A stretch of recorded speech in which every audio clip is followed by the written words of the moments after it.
sobre 50. 3 días seguidos de conferencia e ainda estades aquí 50. Que moral tedes, non? Que paciencia, que valor.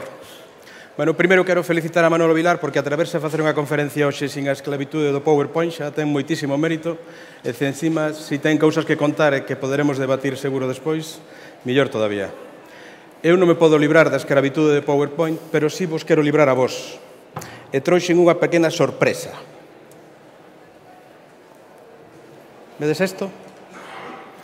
Vamos facer como no cine, isto é moi cinematográfico, vamos a contar unha historia paralela a que vos conto. Quero que toquedes algo real, que ten moito que ver co camiño, e que mentras isto pasea por aí, e por favor me devolvedes, eu conto vos esta outra historia, vale?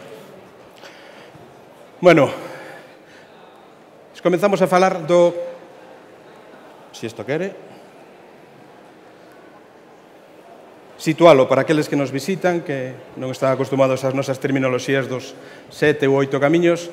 Donde estamos? Pois estamos no Finisterrae, que decía Manolo antes, e se vamos a un mapa máis ou menos oficial dos camiños, de que camiño lles vou falar despois, que é ese camiño inglés, que, como verán, sale de Ferrol e Coruña e chega hasta Santiago.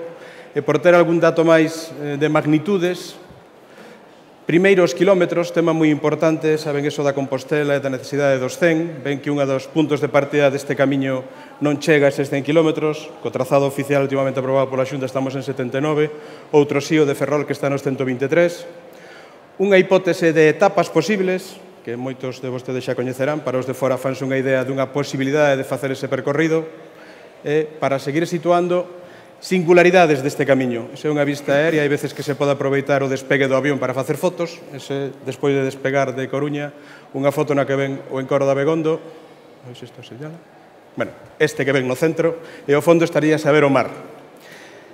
Primeira singularidade deste territorio, temos moitos espacios de interese natural, empezando por unha reserva de biosfera, seguindo por un parque natural, moitos espacios protegidos costeiros, etc. Hai, aínda que non o pareza, un importante patrimonio natural polo que discurre o camiño. Segundo, é un territorio moi urbanizado, e se fixéramos unha comparativa cos resto dos camiños, seguramente o territorio máis urbanizado, porque está Ferrol, está Coruña, está Santiago, e vilas ou concellos periféricos con alto nivel de ocupación e con moitos impactos, polígonos industriais, infraestructuras, trens, aeroportos, etc., etc. O traballo que lles vou a contar de forma moi resumida, daría para moito, e aquí hai varios colegas, e vi que veo por aí, etcétera, que colaboraron connosco neste traballo, pero vamos facer unha visión resumida. Ven dun concurso que convoca a Deputación da Coruña, financiado pola Axencia de Turismo de Galicia e con fondos FEDER, para accións de mellora do camiño inglés. O título non é moi comercial, pero é bastante fácil de entender, pero que o título verdadeiro é peor todavía, pero ese é o título do concurso. Este é un concurso público, presentámonos en torno a 15 empresas, e tivemos a fortuna ou o traballo ou a pelexa de poder ganar ese concurso e desenvolver ese traballo que, como lles digo, contamos de seguido. Por ser breve, polos 20 minutos que temos, o traballo estaba estruturado en 3 ámbitos principais que pasamos a desgranar. En primeiro lugar, un que ten que ver co estudio dos espazos naturais e a relación co camiño. Por onde se empeza? E chamase adrede a cero. Cando empezamos a falar do camiño, nas primeiras reunións cos veciños, concello, etc., de que camiño falábamos? Este camiño ten a sorte de estar delimitado. Hai unha delimitación oficial aprobada pola Consellería de Cultura da Xunta de Galicia e fálase de ese camiño en concreto. Hai posibilidades, hai debates, outros estudios de historicidade poderán dar novos tramos, pero temos algo concreto sobre o que traballar que é moi importante. En vez de empezar a trazar novos camiños, cuidar dos que temos aprobados. En patrimonio sempre estamos coa liorta de temos moito máis, vamos a poñer orden e vamos a empezar por cuidar aquilo que temos declarado e que temos a obriga como pobo de cuidar, non? Partes que ten ese traballo. A primeira, ver o estado actual. Sobre que traballábamos? 18 concellos que antes lles dixen, e agora de abordar eses problemas con un enfoque, digo, moi de patrimonio natural, hai como 3 grandes áreas que se estudiaron. Unha referida ao viario, continuidade, calidade, pavimentos, bordes, servicios. Outro que definimos nun término xenérico como problemáticas, que problemas ten ese camiño de funcionamento, de percorrido, de uso, de xestión, de infraestructuras. E, por último, tamén unha visión positiva que era que oportunidades, que recursos, que espazos territoriais, que materiais temos en torno ao camiño que o poden facer millor, que o poden cuidar, tratar, etc. Con eso, fíxose un sistema de información xeográfica do que falaremos despois que sintetiza os principais problemas e as principais oportunidades en 494 puntos concretos que están fichados, planificados, documentados, medidos, etc.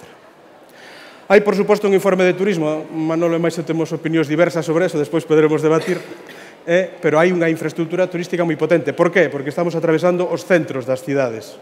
Entón, teremos números de prazas hoteleiras ou de establecementos moi altos, pero tamén en restauración. Pero ao mesmo tempo que temos unha grande concentración nos núcleos cabeceira, Ferrol, Coruña, Santiago, na periferia, hai outros territorios nos que apenas hai servicios e problemas graves, por exemplo, de aloxamento, como é o caso de Bruma e as carreiras entre os que salen de Coruña e Betanzos por chegar a tempo e coller sitio nun albergue ademais con base histórica, con un espacio de interés patrimonial na contorna, etc. Tamén se fai un estudio sobre a información turística, volve a pasar algo semellante, o mellor moita información nas cidades xenérica, non do camiño, non hai entradas ao camiño todavía, e despois moita falta de información no resto. Esta entrada ao camiño en Coruña, un transformador de Fenosa, por exemplo. Hai tamén cousas de valor.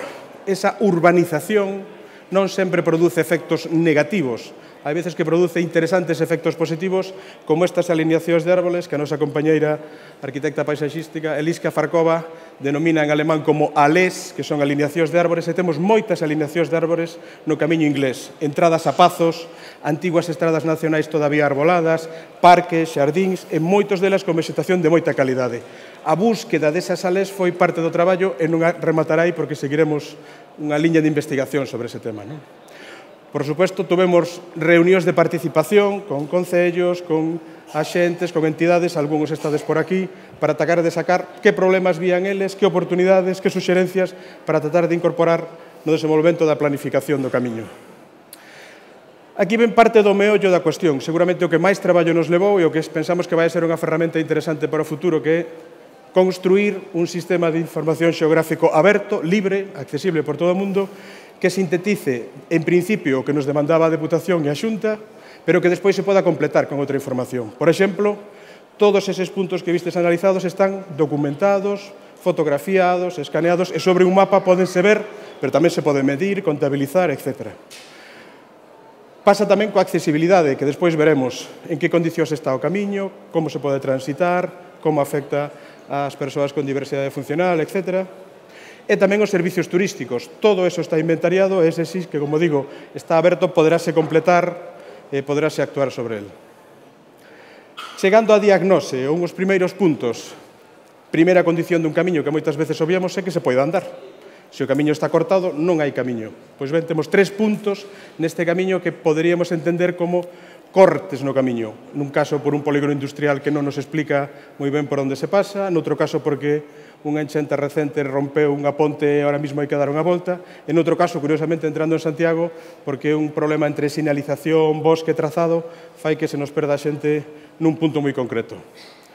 Temos despois moitos problemas referidos a cruces, grandes infraestructuras, autoestradas, autovías, centros comerciais, etc., etc., e tamén problemas de impactos, parques industriais, etc. Pero tamén temos moitas oportunidades. Unha singular deste territorio para os cerveceros galaicos, que a cerveza e o lúpulo. Hai plantacións de lúpulo na zona de Betanzos que son espectaculares pola súa condición física, pero polo que nos poderían axudar a escamotear grandes infraestructuras tamén. Entón, o lúpulo pode ser unha alé, pero hai outras alés. Poden ser alineacións de frutais, viñedos, parras e incipientes hortos urbáns que nos poden axudar tamén a mellorar a condición de paisaxe. Había unha petición específica no concurso acerca de prevención de riscos e iso tiña que ver, por un lado, con que a xente non se perdera e coa continuidade do camiño. Este camiño parece que está, para nós, para un galaico, bastante ben sinalizado, non sei se para un foráneo, pero non sempre é a cousa así. Os temas de sinalización, que son recurrentes, aínda que a mí me parece que é unha discusión un pouco antigua esta da sinalización, agora que todos temos GPS e compañía, pero sigue sendo tema, e sobre todo as entradas. Dixo moi ben o moderador, Coruña e Ferrol todavía non teñen unha entrada contemporánea ao camiño. É unha entrada, quere decir, un punto de información, de acollida, de recepción. Como ven nas imaxes, penso que nos queda cousas por traballar aí. Cruces. Isto, ás miñas costas hai un grande centro comercial, eso é camiño de Santiago. Chama un pouco a atención que teñamos que traballar con eso, ese é un punto claro no que poderíamos facer melloras. O caso de Ferrolvello, que para os galegos e os ferrolanos especialmente é un problema serio, acabase de abrir o paso, pero quedanos moito que facer. Se non podemos atravesar a cidade polo xerme, pola orixe da cidade, mal vamos, non? Entonces, aquí estamos a falar de urbanismo, estamos a falar de xestión territorial, pero o camiño quizáis poda axudar a mellorar esa situación, non? Descubrimentos tamén, a toponimia, a topografía, a historia, descubrenos lugares. Un lugar que se chama calle, que ten forma de calle, que acompaña o camiño, claramente é un sitio camiñeiro. Pode ser este. Se ademais ten testemunhas dos reis católicos, ocupación, edificación e uso, pois varios núcleos interesantes atopamos neste camiño inglés claramente camiñeiros. As fontes, poder beber en que condicións nun territorio tan humanizado e con problemas de contaminación, empeza a ser un tema serio. Como xestionalas, como permitir que se usen. E, por último, as plantas invasoras. A autopista ou a autoestrada do Atlántico trouxonos unha fantástica comunicación, cando menos entre Coruña e Santiago, o resto teríamos que discutilo, pero trouxo tamén esos plumíferos que ora están invadindo todo o noso territorio. E no camiño temos ese problema en varios ámbitos. Pedíase tamén pensar na xestión dos negocios turísticos. E cando chegamos a un sitio tan ocupado aparecen multitude de marcas. Parece que cada proxecto ten que ter unha marca, que cada iniciativa tense que inventar unha marca. Nos apostamos, basándonos na experiencia de EuroM, en tomar unha que existe. Hai xa unha condición de Europark, que se define como Carta Europea do Turismo Sostible nos espacios protegidos, que nos parecería suficientemente amplia, coñecida e transmutable como para acollela. Puñemos como matiz 10 singularidades do camiño inglés que se poidan desenvolver e acompañar esa decisión. Hai tamén traballos de dinamización social con distintos colectivos, algún que xa está feito, por exemplo, é especial para min, que é coa Asociación de Familiares de Alzheimer. Fixemos o camiño con eles, explicouselles o camiño, por certo, nun mesón que se acaba de abrir e que se presentou no Pitch Show Antonte aquí, e que é un sitio realmente especial e que ten sorprendido o seu promotor, porque como moitos de vos sodes expertos xa no camiño, el non ven de outro ámbito cultural e, como dice, sigue alucinando que teño na miña porta para que cada día máis e máis e máis peregrinos enchen un local que antes era pouco máis que un garaxe, un almacén e parte dunhas construcións familiares, non? Como ese milagro do camiño ocupa e dalle vida a todo, non? Hai tamén un programa específico con vertedeiros. Primeiro, clasificando os tipos, medindo, superficiando, cuantificando canta basura temos, de que tipo é, etc. E un programa concreto coa Reserva da Biosfera para proceder á súa xestión e eliminación. Por suposto, un programa de difusión con información de singularidades do camiño, desde singularidades históricas, patrimoniais, Roxín Roxán, mitos, etc. Pero tamén algunha, digamos, menos historicista e máis contemporánea, como o lugar de Ardemil, que o mellor vostedes coñecen, que son os tractores voladores. Isto é o pleno camiño de Santiago. Pero se vostedes superou a sorpresa do tractor que vai voando, despois vai a ver isto. Entonces, camiño de Santiago, vale? Temos un camiño moi animado, divertido, hai de todo. Segunda parte, accesibilidade. Fíxose un estudio dos 6 albergues, comillas oficiais, aí os teñen, Neda, Miño, Betanzos, Brumas, San Lázaro e Monte do Gozo. Cumprimento de normativas, hai 2 normativas traballando conxuntamente e as 2 foron avaliadas. Tamén que solucións posibles terían estes centros, non só desde a nosa perspectiva de técnicos ou arquitectos, sino coa nosa compañeira Mónica Forteza, que é unha persona con diferencias funcionais e moi experta nestes temas, e incluso con un orzamento. Canto nos custaría facer os axustes básicos para cumplir esas 2 normativas? Mirouse a accesibilidade do camiño, mirouse con Mónica, mirouse con compañeros do equipo, por unha banda analizando o seu estado, principais problemas, como acometelo, pero a parte máis práctica que temos unha guía de accesibilidade, como unha persoa con discapacidade podería hoxe facer o camiño. Ao final, chegamos á conclusión de que hai tramos que non se poden executar, cando menos para unha persona como Mónica cunha silla motorizada ou coa silla motorizada de apoio, e que o mellor era buscar alternativas. En casos ineludibles, que son eses 40 puntos, fanse propostas de solución, escaleiras, ramplas, aceras moi estreitas, etc. En outros, alternativas. Pero esa guía, que esperamos publique a Diputación no seu momento, permitirá a unha persoa con diversidade funcional, como nos decía Zubiri antes, facer o camiño. Houve unhas xornadas tamén con distintos colectivos, estas foron en Betanzos, traballando con eles, coa presentación aí tedes a Mónica no estrado explicando, por certo, organización, estrado adaptado con rampla, para o ano que ven. E outro tema clave que conecta co decía o moderador, a accesibilidade marítima. O sitio no que está o noso camiño, este espacio que vedes de acollida, é o Portus Magnum Artabrorum, o grande porto que citaban xa os romanos, un gran espacio de acollida marítima. Eso condiciona o noso camiño e deso falaremos despois. Por suposto, ten que haber novas tecnoloxías e aquí nos acompaña Ibiken, que colabora connosco en preparar os contidos máis importantes do camiño e en preparar unhos QR que, recadito para o patrimonio, levamos 3 meses e medio esperando por un informe para colocar unhas señales, proxecto presentado, etc., a ver si nos toca este mes e podemos colocar estas 54 sinais de QR en 54 puntos singulares do camiño, que expliquen non só o camiño, senón o seu territorio. Aí teñen a información, e como digo, isto está a punto de rematar, pendente deso, igual que o meu tempo. Que fai especial a este camiño? O noso traballo como planners ou historiadores, ou colaborando con historiadores, antropólogos, é buscar probas de paso. No camiño inglés temos miles, centos de probas de paso, porque os fletes das embarcacións tiñan que decir de onde viñan, a onde iban e con que. Que transportaban? Kilos de peregrinos, toneladas de comida. Eso está documentado e temos moitas máis probas de paso gracias aos fletes marítimos das que atopamos con narracións históricas.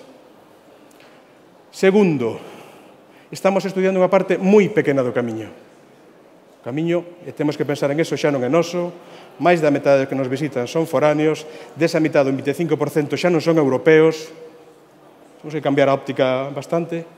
Ese camiño está fora, está no mar. E esa experiencia, que poder chegar navegando a Torre de Hércules, Patrimonio da Humanidade, recuperar esa experiencia debería ser un dos nosos obxectivos. E por eso do barco. E por que o barco? Hai un escritor que vos, a maioría coñeceredes, que é Cés Nottebohm, que nos dá esta explicación do camiño. La plaza se envuelve por turnos en luz y oscuridad, y por ello parece que se mueve, se convierte en un mar, y la iglesia en un remolcador de camino hacia el oeste. Está falando da Plaza do Obradoiro. Un barco que remolca atrás de sí un país con unha embarcación que é tan grande como un país. Está falando de que a Catedral de Santiago é a ponte de un barco xigante que está cara ao fin do mundo, que é o mar. Esa idea entre o camiño e a singladura, eu penso que é moi a caída para este camiño, e explica o porqué do meu barco. Se mo devolvedes, contos vos a historia do barco. Quen ten o barco? Chegou. Bueno, este barco ten unha historia moi linda. Vale para botarlle unha mao gráfica aquí ao colega Manolo Vilar. Fai unhos anos, un barco chinés navegando pola Costa da Morte, como suele ser frecuente, perdeu unhos cantos contenedores. E deses contenedores apareceron miles de embarcacións como estas. Había dous modelos, o grande e o pequeno. O pequeno é máis feo, por eso trouxe o grande. Pasei varios días intentando buscar un veciño de Laxe, porque foron eles os que o recolleron, que atopar algún e conseguín dous. Fáltame a arboladura, pero son un pouco torpe, entonces un día destes con tempo, na xubilación o mellor, conseguiremos arbolalo, pero sepades que este barco fixo o mellor o camiño, que saltou dun barco chinés a un contenedor e sobreviviu do contenedor nunha praia da Costa da Morte en Laxe. Este barco, queremos lembrar que o camiño inglés quedanos moito por traballar e vai ter con ese percorrido marítimo. Nada, remato dándolle as gracias a Tono pola invitación e por facer publicidade do stand. Convido vos a pasar por ali a tomar unha auga marina. Moitas gracias.